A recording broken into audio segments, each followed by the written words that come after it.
4 នាក់និងរងរបួសធ្ងន់3នាក់គួរឲ្យរន្ធត់បំផុតបាទនេះសពអ្នកស្លាប់នៅនឹងកន្លែងកាហេតុគឺពីអ្នកប្តីប្រពន្ធតែម្ដងអូលោកតារានខ្ញុំអានអត្ថបទនេះសឹងទៅមិនរួចទេបាទជីខ្លានហើយក៏មានគ្រោះថ្នាក់ទៀតតើឲ្យជីអ្វីបាទនេះឡានរ៉េហ្វ័រកំពុងតែម្ដងពីអ្នកប្តីប្រពន្ធស្លាប់តែម្ដងនឹងកន្លែងកាហេតុបាទយ៉ាងហោចណាស់មានមនុស្សស្លាប់បាត់បង់ជីវិតនៅនឹងកន្លែងកាត់ហេតុ2នាក់និងស្លាប់2នាក់ទៀតនៅពេលបញ្ជូនដល់មន្ទីរពេទ្យរួមទាំងរបួសធ្ងន់នោះ3នាក់ទៀតដោយសារគ្រោះថ្នាក់ចរាចរណ៍ដោយរថយន្តកុងតឺន័របុកបន្តកន្ទុយគ្នាជាមួយរថយន្ត2គ្រឿងនិងម៉ូតូ3គ្រឿងគួរឲ្យរន្ធត់នៅតាមបណ្ដោយផ្លូវជាតិលេខ4គឺនៅជិតផ្លូវរថភ្លើងស្ថិតនៅក្នុងសង្កាត់កន្ទោកខណ្ឌពោធិ៍សែនជ័យនៅវេលាម៉ោងប្រមាណជា 7:25 នាទីយប់ថ្ងៃទី13កញ្ញាឆ្នាំ2015យោងតាមប្រភពបានឲ្យដឹងថាមុនពេលកើតហេតុគេបានឃើញបរិយាម្នាក់ជិះម៉ូតូមួយគ្រឿងម៉ាក Honda C110 ពណ៌ខ្មៅពាក់ស្លាកលេខភ្នំពេញ 1BF 1470បានបុកគ្នាជាមួយនឹងម៉ូតូមួយគ្រឿងទៀតម៉ាកគប់ជ្រុងពណ៌ទឹកប៊ិចពាក់ស្លាកលេខភ្នំពេញ 1N0731 ជិះដោយបរិយាម្នាក់ដូចគ្នានៅតាមបណ្ដោយផ្លូវជាតិលេខ4គឺនៅជិតផ្លូវរថភ្លើងខណៈនោះក៏សត្វតែមានរថយន្តកុងតឺន័រមួយគ្រឿងពណ៌លឿងចាស់ពាក់ស្លាកលេខភ្នំពេញ 3C2237 បើកបោដោយបរិយាម្នាក់កំពុងធ្វើដំណើរតាមបណ្ដោយផ្លូវជាតិលេខ4ក្នុងទិសដៅពីកើតតលិចមកដល់កើតហេតុនោះក៏គិចម៉ូតូដែលកំពុងបុកគ្នានោះធ្វើឲ្យជ្រុលចង្កូតទៅបុកចំពីមុខរថយន្ត RAV4 មួយគ្រឿងពណ៌ទឹកប្រាក់ពាក់ស្លាកលេខភ្នំពេញ 25824 ដែលបើកបោដោយបរិយាម្នាក់រួមដំណើរជាមួយក្រុមគ្រួសារ3នាក់ទៀតកំពុងបើកបញ្ចាស់ទិសគ្នាយ៉ាងពេញទំហឹងបណ្ដារថយន្ត RAV4 គៀបជាប់ជាមួយរថយន្តកុងតឺន័រគួរឲ្យរន្ធត់ហើយភ្លាមនោះដែរក៏មានរថយន្ត Ford មួយគ្រឿងពណ៌សពាក់ស្លាកលេខ 01712127 បើកបោដោយបរិយាម្នាក់នោះក៏ជួលមកបុកពីក្រោយរថយន្ត RAV4 បន្ថែមទៀតមិនតែប៉ុណ្ណោះបរិសម្នាក់ជិះម៉ូតូ Honda C125 មួយគ្រឿងពណ៌ខ្មៅពាក់ស្លាកលេខកណ្ដាល 1H3835 ដែលកំពុងជិះពីក្រោយរថយន្ត Ford ក្នុងល្បឿនលឿនចាត់ហ្វ្រាំងមិនទាន់ក៏មកបុកបន្តកន្ទុយពីរថយន្ត Ford បន្ថែមទៀតបាទបណ្ដាមនុស្សនិងម៉ូតូហោះចូលប្រឡាយទឹកស្អុយរងរបួសធ្ងន់ធ្ងរអូយកញ្ញាចំណិចអត់ចង់អានម៉ូតូមួយដំបូងដើមហេតុម៉ូតូបុកគ្នាចារថយន្តកុងតឺន័រមកដល់ឃើញអញ្ចឹងក៏ជាទៅក៏បុករថយន្ត RAV4 ដែលគេ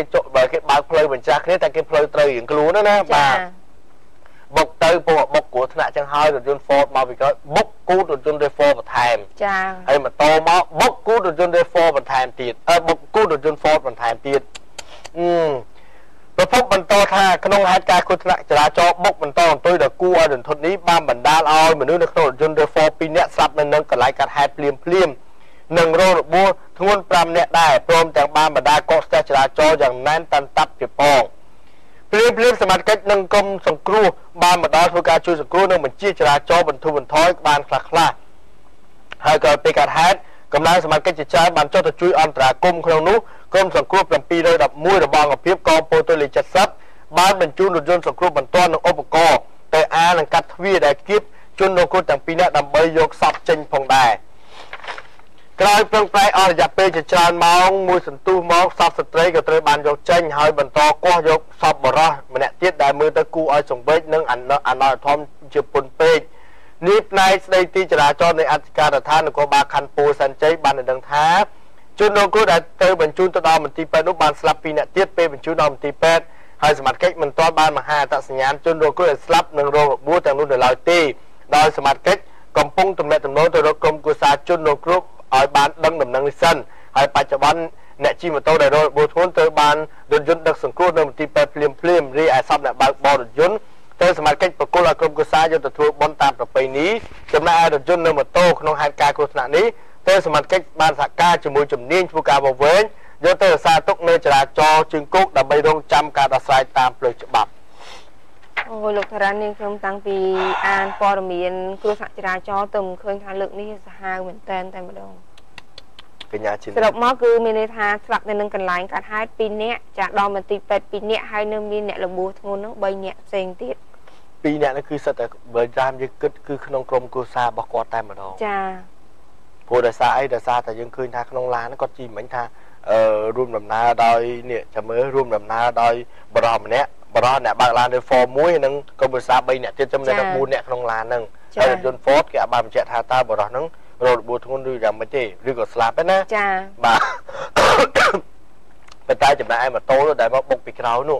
គឺរងរបួសធ្ងន់ហើយចាបាទរបួសធ្ងន់អញ្ចឹងស្រុកមិញ5នាក់6នាក់7នាក់បាទ7នាក់នៅក្នុងហេតុការណ៍ហ្នឹងអញ្ចឹងប្រហែលជាត្រូវអញ្ចឹងបរោះចា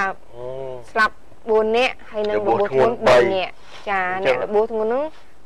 សិតតែអ្នកជិះម៉ូតូអញ្ចឹងបើយើងនិយាយហេតុការណ៍ចេះបើយើងបន្ទោស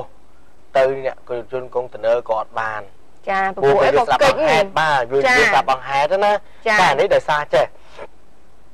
ដោយសារកតាគាត់បានគាត់បើកលឿនដែរចាបើកលឿនចាប់ហ្វ្រាំងអត់តាន់ចឹងបានព្យាយាមកិច្ចចាជិះដើម្បីកុំឲ្យកិនអ្នកដែលជិះម៉ូតូពីរអ្នកដែលបុកគ្នាហ្នឹងតែវាទៅជាវ៉ាអឺជាមួយនឹងរថយន្ត reform នេះទៅវិញផ្លូវរបស់គេចាគេបើកផ្លូវត្រូវរបស់គេទៅហើយដល់ធំខ្ញុំអានព័ត៌មាននេះមួយហើយចង់ទៅមុខមិនរួចទៅថយក្រោយក៏មួយដែរកញ្ញាជំនិចចាវាអាណោធំពេកហើយសំខាន់ណោះក្រុមសង្គ្រោះ711នោះគាត់ខំប្រើចូលបាយក៏បែបយ៉ាងមើលអាងអីផងកាត់អីផងចាពីព្រោះថារថយន្ត reform នោះវាសឹងតែចូលខាងមុខនឹងចូលទៅខាងក្នុងរថយន្តទៅហើយចាតែឲ្យទាញព្យាយាមទាញដែរយើងស្ទូចចាទាញមកទៀតអើយបាទនេះម៉ូតូពីរគ្រឿងដែលជាបញ្ហានាំឲ្យគេមានគ្រោះថ្នាក់ធំបាទចាបាទលើតអីតោះយើងបន្តទៅរឿងមួយទៀតយើងមានតែចូលរួមម្លេចទុកក្រុមវិសាគាត់តែប៉ុណ្្នឹងបាទចា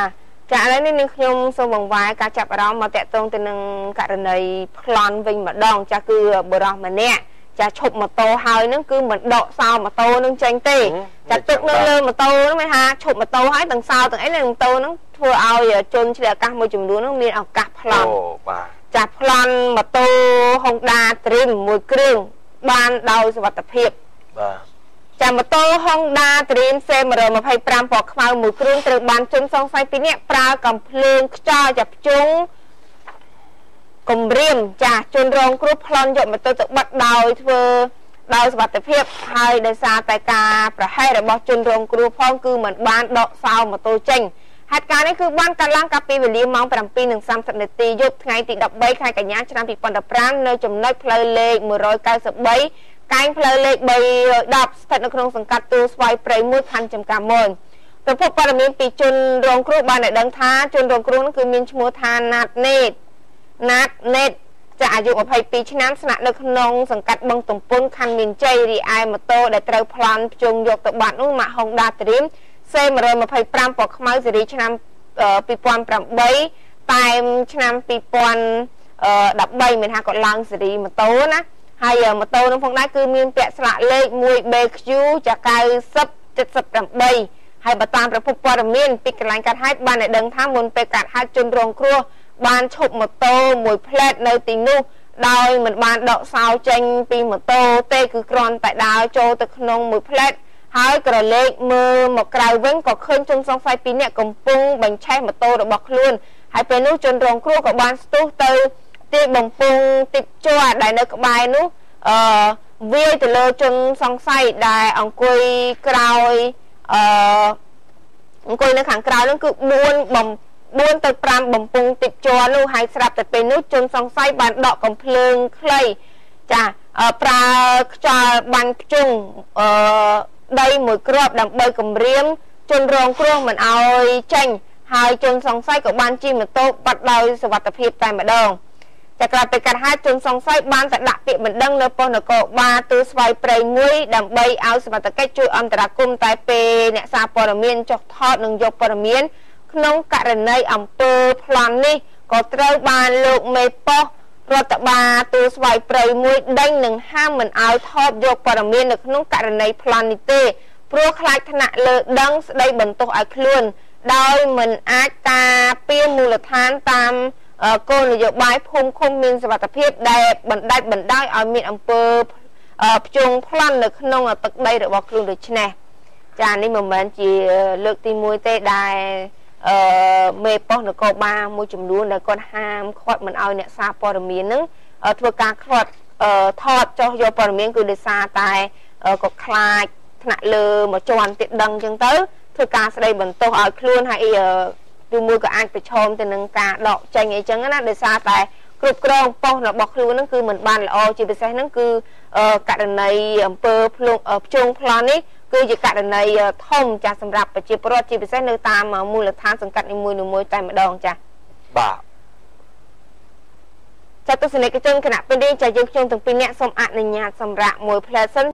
ស្លាប់4នាក់និងរងរបួសធ្ងន់3នាក់គួរឲ្យរន្ធត់បំផុតបាទនេះសពអ្នកស្លាប់នៅនឹងកន្លែងកាហៅគឺពីអ្នកប្តីប្រពន្ធតែម្ដងអូ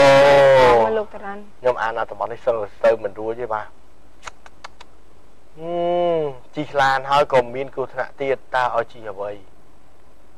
បាទនេះឡានបាទឡាន RAV4 កំពុងតែម្ដងពីអ្នកប្តីប្រពន្ធស្លាប់តែម្ដងនឹងកន្លែងកើតហេតុបាទយ៉ាងហោចណាស់មានមនុស្សស្លាប់បាត់បង់ជីវិតនៅនឹងកន្លែងកើតហេតុ2នាក់និងស្លាប់2នាក់ទៀតនៅពេលបញ្ជូនដល់មន្ទីរពេទ្យរួមទាំងរបួសធ្ងន់នោះ3នាក់ទៀតដោយសារគ្រោះថ្នាក់ចរាចរណ៍ដោយរថយន្តកុងតឺន័របុកបន្តកន្ទុយគ្នាជាមួយរថយន្ត2គ្រឿងនិងម៉ូតូ3គ្រឿងគួរឲ្យរន្ធត់នៅតាមបណ្ដោយផ្លូវជាតិលេខ4គឺនៅជិតផ្លូវរថភ្លើងស្ថិតនៅក្នុងសង្កាត់កន្ទូកខណ្ឌពោធិ៍សែនជ័យនៅវេលាម៉ោងប្រមាណជា 7:25 នាទីយប់ថ្ងៃទី13កញ្ញាឆ្នាំ2015យោងតាមប្រភពបានឲ្យដឹងថាមុនពេលកើតហេតុគេបានឃើញបរិបម្នាក់ជិះម៉ូតូមួយគ្រឿងម៉ាក Honda C110 ពណ៌ខ្មៅពាក់ស្លាកលេខភ្នំពេញ 1BF 1470បានបុកគ្នាជាមួយនឹងម៉ូតូមួយគ្រឿងទៀតម៉ាកគប់ជ្រុងពណ៌ទឹកប៊ិចពាក់ស្លាកលេខភ្នំពេញ 1N0731 ជិះដោយបរិបម្នាក់ដូចគ្នានៅតាមបណ្ដោយផ្លូវជាតិលេខ4គឺនៅជិតផ្លូវរថភ្លើងខណៈនោះក៏សត្វតែមានរថយន្តកុងតឺន័រមួយគ្រឿងពណ៌លឿងចាស់ពាក់ស្លាកលេខភ្នំពេញ 3C2237 បើកបរដោយបរិបម្នាក់កំពុងធ្វើដំណើរតាមបណ្ដោយផ្លូវជាតិលេខ4ក្នុងទិសដៅពីកើតតលិចមកដល់កើតហេតុនោះក៏កិច្ចម៉ូតូដែលកំពុងបុកគ្នានោះធ្វើឲ្យជ្រុលចង្កូតទៅបុកចំពីមុខរថយន្ត RAV4 មួយគ្រឿងពណ៌ទឹកប្រាក់ពាក់ស្លាកលេខភ្នំពេញ 25824 ដែលបើកបរដោយបរិបម្នាក់រួមដំណើរជាមួយក្រុមគ្រួសារ3នាក់ទៀតកំពុងបើកបញ្ចាស់ទិសគ្នាយ៉ាងពេញទំហឹងបណ្ដារថយន្ត RAV4 គៀបជាប់ជាមួយរថយន្តកុងតឺន័រគួរឲ្យរន្ធត់ហើយភ្លាមនោះដែរក៏មានរថយន្ត Ford មួយគ្រឿងពណ៌សពាក់ស្លាកលេខ 01712127 បើកបរដោយបរិបម្នាក់នោះក៏ជួលមកបុកពីក្រោយរថយន្ត RAV4 បន្ថែមទៀតមិនតែប៉ុណ្ណោះបរិះម្នាក់ជិះម៉ូតូ Honda C125 មួយគ្រឿងពណ៌ខ្មៅពាក់ស្លាកលេខកណ្ដាល 1H3835 ដែលកំពុងជិះពីក្រោយរថយន្ត Ford ក្នុងល្បឿនលឿនចាប់ហ្វ្រាំងមិនទាន់ក៏មកបុកបន្តកន្ទុយពីរថយន្ត Ford បន្ថែមទៀតបាទបណ្ដាមនុស្សនិងម៉ូតូហោះចូលប្រឡាយទឹកស្អុយរងរបួសធ្ងន់ធ្ងរអូយកញ្ញាចំណិចអត់ចង់អានម៉ូតូមិនដំបូងដើមហេតុម៉ូតូបុកគ្នាចារថយន្តកុងតឺន័រមកដល់ឃើញអញ្ចឹងក៏ជាទៅក៏បុករថយន្ត RAV4 ដែលគេបើកផ្លូវបញ្ចាស់គ្នាតែគេផ្លូវត្រូវរៀងខ្លួនណាបាទបុកទៅពុកបុកគ្រោះថ្នាក់ចឹងហើយរថយន្ត Ford មកពីក្រោយបុកគូតរថយន្ត RAV4 បន្ថែមចាហើយម៉ូតូមកបុកគូតរថយន្ត RAV4 បន្ថែមទៀតបុកគូតរថយន្ត Ford បន្ថែមទៀតប្រភពបន្តថាក្នុងហេតុការណ៍គ្រោះថ្នាក់ចរាចរណ៍បុកបន្តអន្ទុយដល់គួរឲ្យរន្ធត់នេះបានបណ្ដាលឲ្យមនុស្សនៅក្នុងរថយន្ត RAV4 2នាក់ស្លាប់នៅនឹងកន្លែងកើតហេតុភ្លាមនិងរងរបួសធ្ងន់5នាក់ដែរព្រមទាំងបានបណ្ដាលកកស្ទះចរាចរណ៍យ៉ាងណែនតាន់តាប់ទៀតផងភ្លាមសមាជិកនឹងក្រុមសង្គ្រោះបានមកដល់ធ្វើការជួយសង្គ្រោះនិងបញ្ជាចរាចរណ៍បន្ធូរបន្ថយបានខ្លះហើយក៏ពេលកើតហេតុកម្លាំងសមាជិកជាច្រើនបានចុះទៅជួយអន្តរាគមន៍ក្នុងនោះក្រុមសង្គ្រោះ711របស់អង្គភាពកងពលទិលេខ70បានបញ្ជូនរថយន្តសង្គ្រោះបន្ទាន់និងឧបករណ៍ទៅអានិងកាត់ទ្វារដែលគៀបជនរងគ្រោះទាំង2នាក់ដើម្បីយកសពចេញផងដែរក្រោយប្រឹងប្រែងអស់រយៈពេលជាច្រើនម៉ោងមួយសន្ទុះមកសពស្ត្រីក៏ត្រូវបានយកចេញហើយបន្តគាស់យកសពបរិះម្នាក់ទៀតដែលមើលទៅគួរឲ្យសង្វេគនិងអនាធមជាពុនពេកនេះផ្នែកស្ដីទីចរាចរណ៍នៃអធិការដ្ឋាននគរបាលខណ្ឌពោធិ៍សែនជ័យបានដឹងថាជនរងគ្រោះដែលទៅបញ្ជូនទៅដល់មន្ទីរពេទ្យនោះបានស្លាប់2នាក់ទៀតពេលបញ្ជូនដល់មន្ទីរពេទ្យហើយសមត្ថកិច្ចមិនទាន់បានមហាអត្តសញ្ញាណជនរងគ្រោះដែលស្លាប់និងរងរបួសទាំងនោះនៅឡើយទេដោយសមត្ថកិច្ចកំពុងទំនាក់ទំនងទៅរកក្រុមគូសាជនរងគ្រោះឲ្យបានដឹងដំណឹងនេះសិនហើយបច្ចុប្បន្នអ្នកជិះម៉ូតូដែលរងរបួសធ្ងន់ត្រូវបានរថយន្តដឹកសង្គ្រោះនៅមន្ទីរពេទ្យភ្លាមរីឯសពអ្នកបើកបររថយន្តត្រូវសមាជិកប្រគល់ឲ្យក្រុមគូសាយកទៅធ្វើបុណ្យតាមប្រពៃណីចំណែកឯរថយន្តនិងម៉ូតូក្នុងហេតុការណ៍គ្រោះថ្នាក់នេះត្រូវសមាជិកបានសហការជាមួយជំនាញធ្វើការវង្វេងយកទៅរក្សាទុកនៅចរាចរណ៍ជើងគោកដើម្បីរងចាំការដោះស្រាយតាមផ្លូវច្បាប់ អូលោកតារានាងខ្ញុំតាំងពីអានព័ត៌មានគ្រោះថ្នាក់ចរាចរណ៍ទៅឃើញថាលើកនេះសាហាវមែនតែម្ដងកញ្ញាជាសរុបមកគឺមានន័យថាស្លាប់នៅនឹងកន្លែងកាត់ហេតុ2នាក់ចាដល់មន្ទីរពេទ្យ2នាក់ហើយនៅមានអ្នករបួសធ្ងន់នោះ3នាក់ផ្សេងទៀត2នាក់នោះគឺសិតតែបើតាមយើងគិតគឺក្នុងក្រុមគ្រួសាររបស់គាត់តែម្ដងចាព្រោះដោយសារអីដោយសារតែយើងឃើញថាក្នុងឡានគាត់ជិះមិញថារួមដំណើរដោយនេះចាំមើលរួមដំណើរដោយបរិសម្នាក់បរិសអ្នកបើកឡាន Ford 1និងក្រុមគ្រួសារ3នាក់ទៀតចំណែក4នាក់ក្នុងឡានហ្នឹងហើយរថយន្ត Ford គេអាចបានបញ្ជាក់ថាតើបរិសហ្នឹងរងរបួសធ្ងន់ឬយ៉ាងម៉េចទេឬក៏ស្លាប់ទេណាចាបាទប៉ុន្តែចំណែកឯម៉ូតូដែលមកបុកពីក្រោយនោះគឺរងរបួសធ្ងន់ហើយចាបាទរបួសធ្ងន់អញ្ចឹងស្រុកមិញ5នាក់6នាក់7នាក់បាទ7នាក់នៅក្នុងហេតុការណ៍ហ្នឹងអញ្ចឹងប្រហែលជាត្រូវអញ្ចឹងបរិសចាស្លាប់4នាក់ហើយនឹងរបួសធ្ងន់3នាក់ចាអ្នករបួសធ្ងន់ហ្នឹងសិតតែអ្នកជិះម៉ូតូអញ្ចឹងបើយើងនិយាយហេតុការណ៍ចេះបើយើងបន្ទោសទៅអ្នកគ្រូជនកុងតឺន័រក៏អត់បានចាព្រោះអីក៏កិច្ចហេតុបាទយើងស្លាប់បង្ហេតុណាតែនេះដោយសារចេះដោយសារកតាគាត់ប្រហែលជាគាត់បើកលឿនដែរចាបើកលឿនចាប់ហ្វ្រាំងអត់តាន់ចឹងបានព្យាយាមកិច្ច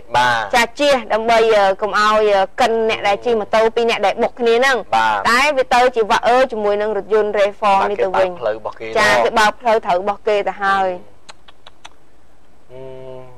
អាណោធំខ្ញុំអានព័ត៌មាននេះមួយហើយចង់ទៅមុខមនុស្សទៅថយក្រោយក៏មួយទៅកញ្ញាជានិច្ចចាវាអាណោធំពេកហើយសំខាន់នោះក្រុមទាំងគូ711នោះគាត់កាត់ខំប្រើមជោបាយគ្រប់បែបយ៉ាងមើលអាងអីផងកាត់អីផងចាពីព្រោះថារថយន្ត Reform នោះវាសឹងតែចូលខាងមុខនឹងចូលទៅខាងក្នុងរថយន្តទៅហើយចាហើយទាញព្យាយាមទាញដែរយើងស្ទូចចាទាញមកទៀតអើយបាទនេះម៉ូតូ2គ្រឿងដែលជាបញ្ហានាំឲ្យគេមានគ្រោះថ្នាក់ធំបាទចាបាទលើតអីតោះយើងបន្តទៅរឿងមួយទៀតយើងមានតែចូលរួមដែលទុកក្រុមវិសាគាត់តែប៉ុណ្្នឹងបាទចាឥឡូវនេះនឹងខ្ញុំសូមបង្វែរការចាប់អារម្មណ៍មកតាក់ទងទៅនឹងករណីប្លន់វិញម្ដងចាគឺបុរសម្នាក់ចាឈប់ម៉ូតូហើយនឹងគឺមិនដកសោម៉ូតូនឹងចេញទេចាទុកនៅលើម៉ូតូនឹងមានថាឈប់ម៉ូតូហើយទាំងសោទាំងអីនៅម៉ូតូនឹងធ្វើឲ្យជនឆ្លៀតឱកាសមួយចំនួននឹងមានឱកាសប្លន់អូបាទចាប្លន់ម៉ូតូ Honda Dream មួយគ្រឿងបានដោយសុវត្ថិភាពបាទចាម៉ូតូ Honda Dream C125 ពណ៌ខ្មៅមួយគ្រឿងត្រូវបានជនសង្ស័យ2នាក់ប្រើកំភ្លើងខ្យល់ចាប់ជុងគំរាមចាជនរងគ្រោះប្លន់យកម៉ូតូទៅបិទដោយធ្វើ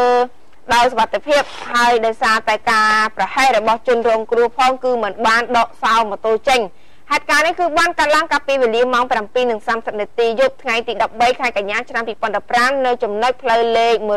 193កែងផ្លូវលេខ310ស្ថិតនៅក្នុងសង្កាត់ទួលស្វាយព្រៃ1ខណ្ឌចំការមនប្រភពព័ត៌មានពីជនរងគ្រោះបានដឹងថាជនរងគ្រោះនោះគឺមានឈ្មោះថាណាតណេតចាអាយុ22ឆ្នាំស្នាក់នៅក្នុងសង្កាត់បឹងទំពុនខណ្ឌមានជ័យរីឯម៉ូតូដែលត្រូវប្លន់ភ្ជុងយកទៅបាត់នោះម៉ាក Honda Dream C125 ពណ៌ខ្មៅស៊េរីឆ្នាំ2008តែមឆ្នាំ2013មានថាគាត់ឡើងស៊េរីម៉ូតូណាហើយម៉ូតូនោះផងដែរគឺមានពាក់ស្លាកលេខ 1BQ ចា9078ហើយបើតាមប្រភពព័ត៌មានពីកន្លែងកាត់ហេតុបានឲ្យដឹងថាមុនពេលកាត់ហេតុជនរងគ្រោះបានឈប់ម៉ូតូមួយផ្លែតនៅទីនោះដោយមិនបានដកសោចេញពីម៉ូតូទេគឺគ្រាន់តែដើរចូលទៅក្នុងមួយផ្លែតហើយក្រឡេកមើលមកក្រៅវិញក៏ឃើញជនសង្ស័យ2នាក់កំពុងបញ្ឆេះម៉ូតូរបស់ខ្លួនហើយពេលនោះជនរងគ្រោះក៏បានស្ទុះទៅទាយបំពង់ទីបជ័រដែលនៅក្បែរនោះវាយទៅលើជនសង្ស័យដែលអង្គុយក្រោយអង្គុយនៅខាងក្រៅនោះគឺ4ទៅ5បំពង់ទីបជ័រនោះហើយស្រាប់តែពេលនោះជនសង្ស័យបានដកកំភ្លើងខ្លីចាប្រើខ្យល់បាញ់ភ្ជុងដីមួយគ្រាប់ដើម្បីគំរាមជនរងគ្រោះមិនឲ្យចេញហើយជនសង្ស័យក៏បានជិះម៉ូតូបាត់ដោយសុវត្ថិភាពតែម្ដង